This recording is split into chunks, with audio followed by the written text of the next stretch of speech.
Welcome to blackboard. Biotechnology के MCQ के 5वें लेक्चर में आपका स्वागत है।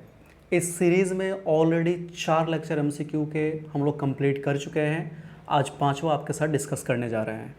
अभी तक अगर आपने पिछला नहीं देखा है तो एक बार प्लेलिस्ट ज़रूर चेकआउट करिएगा, क्योंकि ये बोर्ड एग्जामिनेशन के साथ साथ बाकी कम्पिटिटिव एग्जामिनेशन के लिए भी एक समान रूप से उपयोगी साबित होने वाला है। अगर आप इस लेक्चर का पीडीएफ डाउनलोड करना चाहते हैं तो सिंपली हमारे इस टेलीग्राम चैनल को ज्वाइन करिए, वहाँ से डाउनलोड कर सकते हैं। इसके अलावा ट्विटर और इंस्टाग्राम पे इन आईडीज़ पे आप मुझे फॉलो भी कर सकते हैं। चलिए शुरू करते हैं। पहला क्वेश्चन है, इंसुलिन उत्पादन और शरीर में इसकी क्रिया डायबिटीज़ के स्तर के लिए उत्तरदायी है। यह यौगिक निम्नलिखित में से किस वर्ग से संबंधित है? आपके ऑप्शन है, पहला शह एंजाइम, दूसरा एंटीबायोटिक, तीसरा एंजाइम और चौथा हार्मोन। तो इसका सही जवाब होगा ऑप्शन डी, हार्मोन। ठीक है, चलिए इंसुलिन के बारे में थोड़ा सा जान लेते हैं।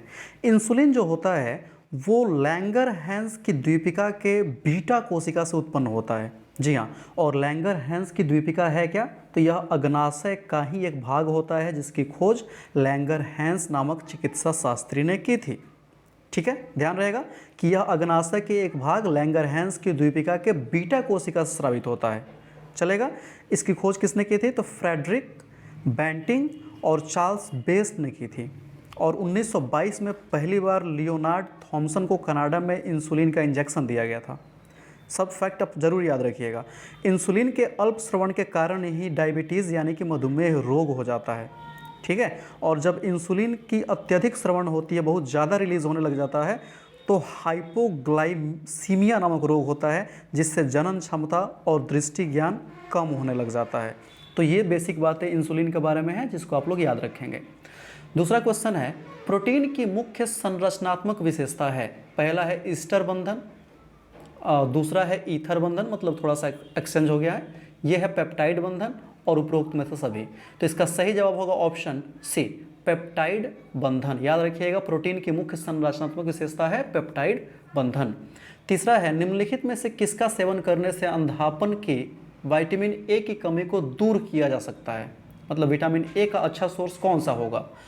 फ्लेवर स्टावर टमाटर, कैनोला, गोल्डन राइस और बीटी बैगन।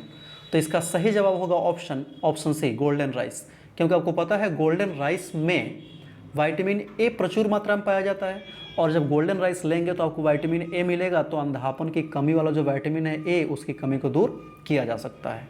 चौथा क्वेश्चन है, नियासिन विटामिन है, मतलब किसका रासायनिक नाम है नियासिन? ऑप्शन है B1, B2, B12 और B4। तो सही जवाब इनमें से कोई नहीं होगा। इसका सही आंसर होता है B3। जी हाँ, B3 को नियासिन विटामिन कहते हैं। इस चीज़ को जरूर से याद रखिएगा। पांचवा क्वेश्चन है, दूध में कौन सा डाइसैकेराइड उपस्थित होता है? ऑप्शन है माल्टोज, गलैक्टोज, सुक्रोज और लैक्टोज। तो इसका सही जवाब होगा ऑप्शन डी, लैक्टोज। जी हाँ, लैक्टोज इसका सही जवाब होगा। दूध में लैक्टोज डाइसैकेराइड उपस्थित होता है। छठा है, आरएनए अंतर्क्षेप क्या है? ऑप्शन है पीड़कनाशी, दूसरा है कोशिकीय सुरक्षा की विधि, तीसरा है प्रोटीन और चौथा है इनमें से कोई नहीं। ध्यान रखिएगा, ये सारा क्वेश्चन, बहुत सारे क्वेश्चन हम ऑलरेडी पिछले लेक्चर में डिस्कस कर चुके हैं। अगर आपने नहीं देखा है तो इस वीडियो खत्म होने के बाद उसको जरूर देखिएगा। ठीक है, चलिए, तो इसका सही जवाब क्या होगा? आरएनए अंतर्क्षेप किससे संबंधित है? यह तो कोशिकीय सुरक्षा की यह एक विधि होता है, इसीलिए इसका सही जवाब होगा ऑप्शन बी। सातवां देखते हैं, सूत्रकृमि विशिष्ट जीनों को परपोषी पौधों में किसके द्वारा प्रवेश कराया जाता है? ऑप्शन है एग्रोबैक्टीरियम संवाहक, कवक, ईस्ट और खरपतवार।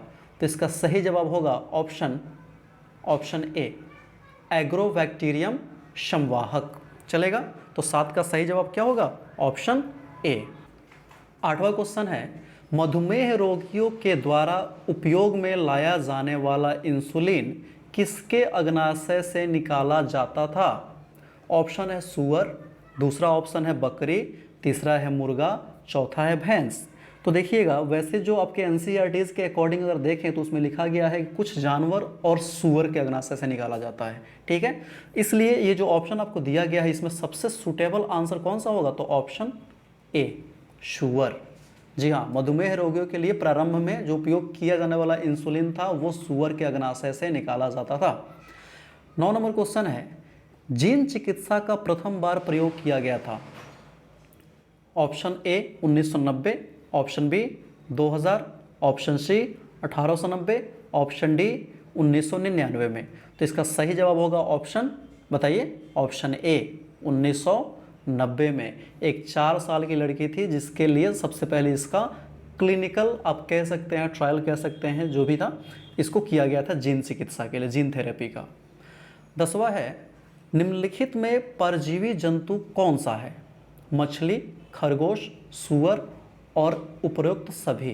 तो इसका सही जवाब होगा ऑप्शन डी, उपरोक्त सभी, ठीक है, चलेगा। 11 नंबर क्वेश्चन है, प्रथम परजीवी गाय का नाम क्या था। ऑप्शन पहला है रोजी, दूसरा ऑप्शन है बबली, तीसरा है हीरा, चौथा है डेजी। अच्छा, परजीवी मतलब समझते हैं ना, ट्रांसजेनिक होता है। परजीवी मतलब क्या, ट्रांसजेनिक होता है। तो पूछ रहा है कि पहली गाय कौन सी थी, तो ऑप्शन होगा इसका ए, रोजी। पहली गाय का नाम क्या है, रोजी। 12 नंबर है, बीटी क्या है। बीटी क्या है, पहला ऑप्शन एक जीव विष प्रोटीन है, एक प्रतिरोधक है, एक पीड़कनाशक है और उपरोक्त में से सभी। अच्छा, बीटी मतलब क्या, बैसिलस थुरिंजिएसिस। बीटी समझते हैं ना, बीटी बैसिलस थुरिंजिएसिस से प्राप्त एक जीव विष होता है, ठीक है। और इसीलिए इसका जो सही जवाब होगा वो ऑप्शन डी होगा, उपरोक्त सभी, क्योंकि यह एक प्रतिरोधक के रूप में भी काम करता है, पीड़कनाशक भी होता है, ठीक है। तो इस तरीके से 12 का सही जवाब क्या हो गया, ऑप्शन डी। 13 नंबर क्वेश्चन है, निम्न में से जैव प्रौद्योगिकी अनुसंधान क्षेत्र कौन सा है। पहला, उन्नत जीवों का निर्माण, एकदम बायोटेक्नोलॉजी का फील्ड है। सर्वोत्तम परिस्थितियों का निर्माण करना, प्रोटीन कार्बनिक यौगिक के शुद्धिकरण में उपयोग करना और उपरोक्त में से सभी। तो 13 का सही जवाब होगा क्या, ऑप्शन डी, उपरोक्त में से सभी, ये इसका सही जवाब होगा। 14 नंबर क्वेश्चन देखते हैं, खाद्य उत्पादन में वृद्धि हेतु कौन सी संभावना पे हम सोच सकते हैं, मतलब कौन सी ऐसी संभावना है जिसके उपयोग से खाद्य उत्पादन में वृद्धि होने की संभावना होती है। पहला ऑप्शन है कृषि रसायन आधारित कृषि, कार्बनिक कृषि, आनुवांशिक आधारित कृषि और डी, उपरोक्त सभी। तो इसका सही जवाब क्या होगा, ऑप्शन डी, उपरोक्त सभी, क्योंकि चाहे कृषि रसायन आधारित कृषि हो, चाहे कार्बनिक कृषि हो, चाहे आनुवांशिक आधारित कृषि हो, किसी भी माध्यम से अगर अच्छे से इसका इम्प्लीमेंटेशन होता है तो खाद्य उत्पादन में वृद्धि हो सकता है। इसलिए 14 का सही जवाब होगा ऑप्शन डी। 15 नंबर क्वेश्चन देखते हैं, निम्नलिखित में से कौन सा जैव पीड़कनाशी है, ठीक है, कौन सा जैव पीड़कनाशी है। 15 का पहला है बीटी कपास, दूसरा है बीटी मक्का, तीसरा है बीटी धान और चौथा है उपरोक्त सभी। तो इस क्वेश्चन का आंसर हमने पिछले वीडियो में ऑलरेडी डिस्कस किया है, इसीलिए ये क्वेश्चन मैं यहाँ छोड़ दे रहा हूँ, आप लोग खुद से इसका आंसर करिए। और अगर आपसे नहीं बन पाता है, इसका मतलब आपने पिछले लेक्चर को ठीक से नहीं देखा है, तो उसको ज़रूर देखिए, लिखिए और उसको ज़रूर याद करिएगा। 16 नंबर क्वेश्चन है, मानव प्रोटीन अल्फा 1 एंटीट्रिप्सिन का उपयोग कौन सी बीमारी के निदान में किया जाता है, ठीक है। क्वेश्चन फिर से समझिए, मानव प्रोटीन अल्फा 1 एंटीट्रिप्सिन का उपयोग कौन सी बीमारी के निदान में किया जाता है। ऑप्शन पहला है एड्स, दूसरा ऑप्शन है कैंसर, तीसरा है एम्फाइसेमा और चौथा है उपरोक्त सभी। तो इसका सही जवाब होगा ऑप्शन सी, एम्फाइसेमा। जी हाँ, ये लंग्स मतलब कि फेफड़ा से जुड़ा हुआ एक बीमारी है जिसके निदान के लिए प्रोटीन अल्फा 1 एंटीट्रिप्सिन का इस्तेमाल किया जाता है। 17 नंबर क्वेश्चन है, कौन सा थायमीन विटामिन है, कौन सा थियामीन विटामिन है। मतलब क्वेश्चन पूछा जा रहा है कि बी सीरीज के कौन से विटामिन का रासायनिक नाम थियामीन है। ऑप्शन है B1, B2, B6 और B12। तो इसका सही जवाब क्या होगा? इसका सही जवाब होगा ऑप्शन ए, B1। जी हाँ, B1 का जो रासायनिक नाम होता है वो थियामीन होता है। पिछले लेक्चर में हमने पूरा एक सीरीज़ ही आपको दिया था कि B1 को क्या बोलते हैं, B2 को क्या बोलते हैं, B3 को क्या बोलते हैं, एक पूरा टेबल हमने दिया था। उसको अगर याद किए होंगे तो इस क्वेश्चन को बनाने में कोई दिक्कत नहीं हो रहा होगा। 18 नंबर क्वेश्चन है, किसी आनुवांशिक रोग को किस चिकित्सा पद्धति से दुरुस्त किया जा सकता है? ऑप्शन है एलोपैथी, शल्य पद्धति, जीन चिकित्सा या अन्य विधि से। तो देखिएगा, अगर कोई जेनेटिक डिजीज़ है, आनुवांशिक बीमारी है, तो आपको पता है कि उसको ठीक करने का जो सबसे सुटेबल तरीका है वो है जीन थेरेपी। जी हाँ, जीन थेरेपी के माध्यम से ही आप ऐसी बीमारियों को ठीक कर सकते हैं। और जीन थेरेपी को हिंदी में क्या बोलते हैं? जीन चिकित्सा बोलते हैं। मतलब 18 का सही जवाब क्या होगा? ऑप्शन सी, जीन चिकित्सा। 19 नंबर क्वेश्चन देखते हैं, इंसुलिन की आणविक संरचना की खोज किसने की थी? इंसुलिन के आणविक संरचना की खोज किसने की थी? ऑप्शन देखिएगा यहाँ पे, ऑप्शन है कोरेनबर्ग, दूसरा है स्वामीनाथन, तीसरा है रिचर्डसन, चौथा है शैंगर। तो इसका सही जवाब होगा ऑप्शन डी, शैंगर। सैंगर ने सबसे पहले इंसुलिन के आणविक संरचना की खोज की थी। जबकि वहीं पूछा जाए कि इंसुलिन की खोज किसने की थी, तो फ्रेडरिक बेंटिंग और चार्ल्स बेस्ट ने की थी, याद रहेगा। और सबसे पहली बार लियोनार्ड थॉमसन जो कनाडा के हैं, उनको इंसुलिन का इंजेक्शन दिया गया था। 20 नंबर क्वेश्चन है, अल्कोहल उद्योग में उत्पन्न बैक्टीरिया का नया स्ट्रेन कौन सा है? मतलब जहाँ अल्कोहल से जुड़ी हुई कमर्शियल इंडस्ट्रीज़ होती है, फैक्ट्रीज़ होती हैं, वहाँ बैक्टीरिया का नया जो स्ट्रेन उत्पन्न होता है उसको क्या कहते हैं? ऑप्शन पहला है ई कोलाई, दूसरा है सैक्रोमाइसिन, तीसरा है बैसिलस सबटाइलिस और चौथा है स्यूडोमोनास पुटीडा। तो इसका सही जवाब होगा ऑप्शन डी, स्यूडोमोनास पुटीडा। जो नया स्ट्रेन बनता है अल्कोहल उद्योग में, अल्कोहल इंडस्ट्रीज़ में, उसका नाम है स्यूडोमोनास पुटीडा।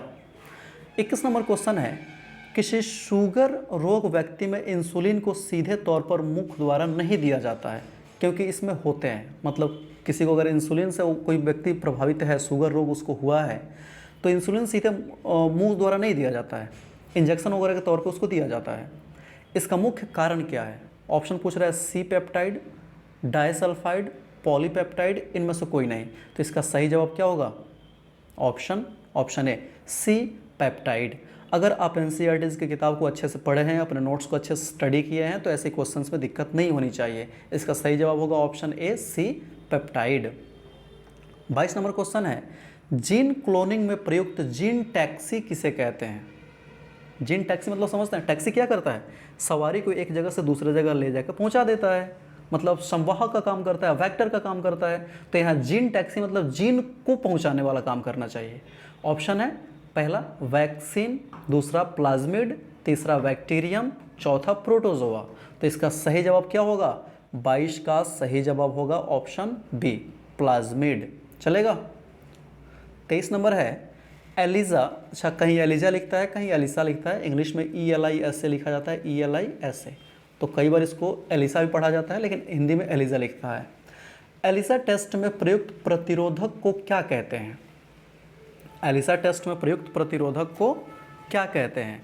आपका जो ऑप्शन है, पहला ऑप्शन है एंडोन्यूक्लियस, दूसरा है पॉलीमरेज, तीसरा है लाइगेज और चौथा है पेरोक्सीडेज। तो इसका सही जवाब क्या होगा? इसका सही जवाब होगा option D, peroxidase. ELISA test में प्रयुक्त जो रिएजेंट होता है उसको क्या बोलते हैं? पेरोक्सीडेज कहा जाता है। 24 नंबर क्वेश्चन है, किसी हत्या की जगह खून के धब्बे मिले, मतलब कहीं मर्डर हुआ है और वहाँ ब्लड के कुछ सैंपल्स कलेक्ट किए जाते हैं। यदि DNA प्रोफाइल करना हो तो जांच के लिए निम्नलिखित में से कौन सा सबसे उपयुक्त रहेगा? क्योंकि ब्लड में WBC, RBC, प्लेटलेट्स, प्लाज्मा सब होते हैं ना, तो पूछ रहा है कि सबसे उपयुक्त कौन सा होगा? Option A RBC, option 2 WBC, option C platelets या ऑप्शन डी प्लाज्मा। तो इसका सही जवाब होगा ऑप्शन बी, WBC। जी हाँ, अगर कहीं पे मर्डर हुआ है और वहाँ पे कुछ ब्लड सैंपल्स कलेक्ट करे जाते हैं तो DNA प्रोफाइलिंग के लिए WBC सबसे ज़्यादा सुटेबल रहता है। 25 नंबर क्वेश्चन है, निम्नलिखित में कौन सा थर्मोफिलिक बैक्टीरिया से निष्कर्षित ताप स्थिर एंजाइम है, मतलब थर्मोस्टेबल एंजाइम है। ठीक है, थर्मोफिलिक बैक्टीरिया से एक्सट्रैक्ट किया जाता है थर्मोस्टेबल एंजाइम, तो कौन सा है? RNA polymerase, DNA polymerase, restriction endonuclease और डीएनए लाइगेज। तो सही जवाब होगा ऑप्शन बी, डीएनए पॉलीमरेज। चलेगा। चलिए 27 नंबर है, पस विषाणु, जिसको आप लोग रेट्रोवायरस के नाम से भी जानते हैं। तो रेट्रोवायरस या पस विषाणु सामान्यतः जंतु कोशिका के किन कोशिकाओं में रूपांतरित कर देती है? ऑप्शन लीवर कोशिका, मृत कोशिका, कैंसर कोशिका, इनमें से कोई नहीं। अब देखिएगा, रेट्रोवायरस किसका कारक होती है? तो कैंसर का कारक होती है ना। इसका मतलब एक सामान्य कोशिका को किस में बदल रही है? कैंसर कोशिका में बदल रही है। इसलिए इसका सही जवाब क्या होगा? ऑप्शन सी, कैंसर कोशिका। अच्छा, अगर वीडियो आपको फ़ायदेमंद लग रहा है, जिससे लग रहा है कि आपको फ़ायदा है, तो अच्छी चीज़ें सबसे शेयर करनी चाहिए। इसलिए इस वीडियो को अपने फ्रेंड्स तक ज़रूर शेयर करिएगा और सब्सक्राइब भी हमारे चैनल को करिएगा, जिससे हम और अच्छी अच्छी वीडियोज़ आपके लिए ला सकें। चलिए अगला क्वेश्चन देखते हैं, क्वेश्चन नंबर 27। बड़े पैमाने पर वांछित प्रोटीन के निर्माण के लिए उत्पादक द्वारा किस पात्र का उपयोग किया जाता है? ये क्वेश्चन बहुत ज़्यादा एलिबोरेट करने वाला है नहीं, ये क्वेश्चन आपको सीधे सीधे याद होगा। आंसर होगा ऑप्शन ए, बायो रिएक्टर। जी हाँ, बायो रिएक्टर का ऐसे केस में इस्तेमाल किया जाता है। 28 नंबर क्वेश्चन है, अनुप्रवाह संसाधन में शामिल है क्या? पहला है पृथक्करण, शोधन, दोनों, ए और बी दोनों, उत्पादन। तो आपको पता है कि जहाँ सभी ऑप्शन आया, जहाँ दोनों आए, ज़्यादातर केस में वो सही हो जाता है। और यहाँ भी ऑप्शन सी सही है, मतलब ए और बी दोनों, पृथक्करण और शोधन दोनों शामिल होता है अनुप्रवाह संसाधन में। 29 नंबर क्वेश्चन है, ऐसे जीवाणु का नाम बताएं जिसे संवाहक के रूप में पौधे में जीन का प्रवेश कराने के लिए किया जाता है। क्वेश्चन फिर से, ऐसे जीवाणु का नाम बताएं जिससे संवाहक के रूप में पौधों में जीन का प्रवेश कराने के लिए किया जाता है। ऑप्शन है एजेटोबैक्टर, एग्रोबैक्टीरियम ट्यूबिफेशियंस, सी ऑप्शन है बैसिलस thuringiensis और डी ऑप्शन है ई कोलाई। इसलिए 29 का सही जवाब क्या होगा? Option B, Agrobacterium tumefaciens. इसका उपयोग संवाहक के तौर पे किया जा सकता है। 30 नंबर क्वेश्चन है, बीटी टॉक्सिन किससे प्राप्त होता है? ऑप्शन है प्रोकैरियोट, यूकैरियोट, ए और बी दोनों, इनमें से कोई नहीं। तो ध्यान रखिएगा, बीटी टॉक्सिन हम प्राप्त करते हैं प्रोकैरियोट से। याद रहेगा, किससे? प्रोकैरियोट से। अगला है, गोल्डन राइस में कौन सा पदार्थ अत्यधिक मात्रा में पाया जाता है? ऑप्शन है thiamine, folic acid, beta carotene और राइबोफ्लेविन। आपको पता है ना कि किसमें प्रचुर मात्रा में क्या पाया जाता है? तो प्रचुर मात्रा में विटामिन ए पाया जाता है, लेकिन ऑप्शन में क्या दे दिया? Thiamine, folic acid, beta carotene और राइबोफ्लेविन। तो इसका सही जवाब होगा ऑप्शन सी, बीटा कैरोटीन। जी हाँ, गोल्डन राइस में बीटा कैरोटीन पाया जाता है और उसी बीटा कैरोटीन के चलते गोल्डन राइस सुनहले रंग का दिखने लग जाता है, रंग उसी के चलते आता है। 32 नंबर क्वेश्चन है, निम्नलिखित में से कौन सा जीवाणु नाइट्रोजन स्थिरीकरण करने में समर्थ है? मतलब नाइट्रोजन फिक्सेशन में हेल्पफुल होते हैं, कौन से? पहला है ई कोलाई, दूसरा है राइजोबियम, तीसरा है एग्रोबैक्टीरियम, चौथा है इनमें से कोई नहीं। तो इसका सही जवाब होगा ऑप्शन बी, राइजोबियम। चलेगा। इसका सही जवाब क्या होगा? Option B, rhizobium. 33 नंबर क्वेश्चन है, बीटी आविश मतलब टॉक्सिन के रवे कुछ जीवाणुओं द्वारा बनाए जाते हैं, लेकिन जीवाणु स्वयं को नहीं मारते, क्योंकि मतलब बीटी टॉक्सिन एक जीवाणु बनता है। और इंटरेस्टिंग बात कि ये हानिकारक तो है, जहरीला होता है, लेकिन फिर भी जिस जीवाणु बनता है वो जीवाणु मरता नहीं है। इसका कारण क्या है? पहला ऑप्शन है आविश निष्क्रिय होता है, दूसरा जीवाणु आविश के प्रति प्रतिरोधी है, तीसरा आविश अपरिपक्व है, चौथा आविश जीवाणु की विशेष थैली में मिलता है। तो इसका सही जवाब होगा ऑप्शन ए, आविश निष्क्रिय होता है। टॉक्सिन जो होता है ना वहाँ पे इनएक्टिव होता है, निष्क्रिय होता है, लेकिन जब यही दूसरे ऑर्गेनिज्म में जाता है शरीर में तो हाई पीएच के कारण वो फट जाता है और फिर उसको मार देता है। इसका मतलब कि जो जीवाणु में बीटी रवे बनते हैं वो इसलिए नहीं मरते क्योंकि उनमें आविश निष्क्रिय अवस्था में होता है। 34 नंबर क्वेश्चन है, आविस प्रोटीन का नाम बताएं जो बैसिलस थुरिंजिएसिस द्वारा बनाए जाते हैं। बैसिलस थुरिंजिएसिस द्वारा कौन सा प्रोटीन टॉक्सिक प्रोटीन बनाया जाता है ये बताना है। पहला है ट्यूबलिन, दूसरा है इंसुलिन, तीसरा है क्राई प्रोटीन, चौथा है उपर्युक्त सभी। तो ये क्वेश्चन ऑलरेडी पिछले लेक्चर का है, इसलिए इस पर ज़्यादा हम लोग डिस्कस करेंगे नहीं। इसका सही जवाब क्या होगा? Option C, cry protein. अगला है, जीन चिकित्सा का सबसे पहले प्रयोग किस वर्ष किया गया था? क्वेश्चन कह रहा है कि जीन चिकित्सा का सबसे पहले प्रयोग किस वर्ष किया गया था? ऑप्शन है 1988, 1989, 1990 और 1992। तो आपको बस थोड़ी देर पहले इसी लेक्चर में बताया था कि जीन थेरेपी का सबसे पहले इस्तेमाल एक 4 साल की लड़की पर किया गया था, ठीक है। और कब किया गया था? तो 1990 में किया गया था। ये इसका सही जवाब होगा। अगला है, निम्न में से कौन सी विधि के द्वारा रोग की प्रारंभिक पहचान की जा सकती है? ऑप्शन है मूत्र विश्लेषण, रक्त विश्लेषण, PCR, इनमें से कोई नहीं।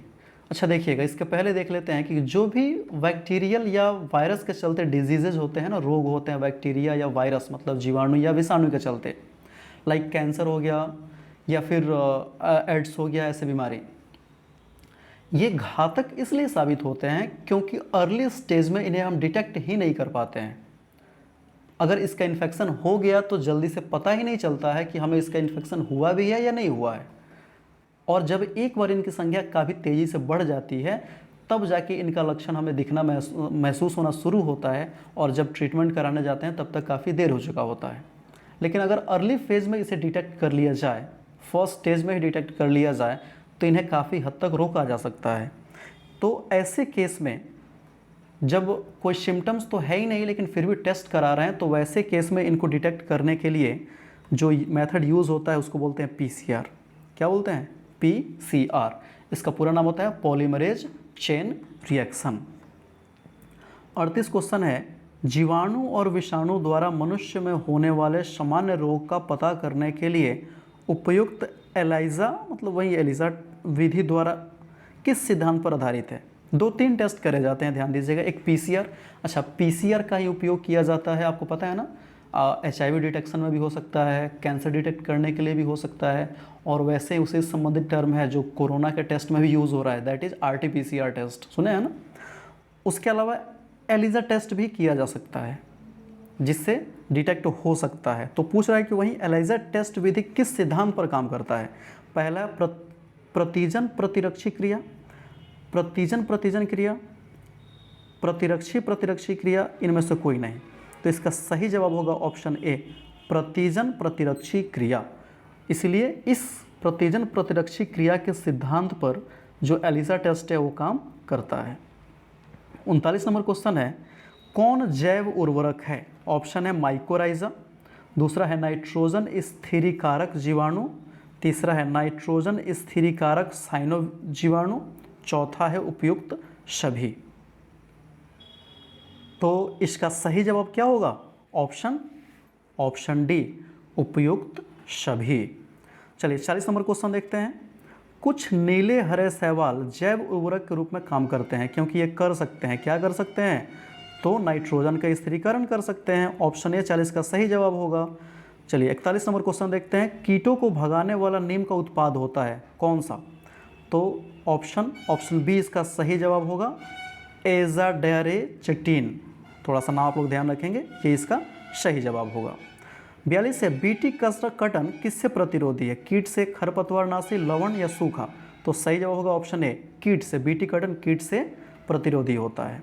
43 नंबर क्वेश्चन है, अनुवांशिकी अभियांत्रिकी में प्रयुक्त आणविक कैंची होता है, ये बहुत पहले आप लोग पढ़ चुके हैं।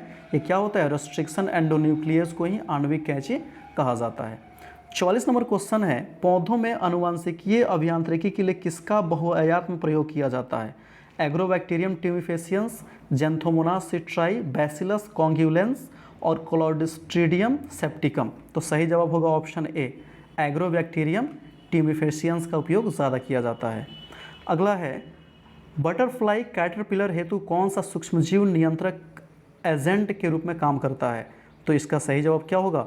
Option A, Bacillus thuringiensis. BT का उपयोग वहाँ पे किया जाता है। आई होप आपको ये लेक्चर काफ़ी इंटरेस्टिंग लगा होगा। Thank you for watching. Thank you very much.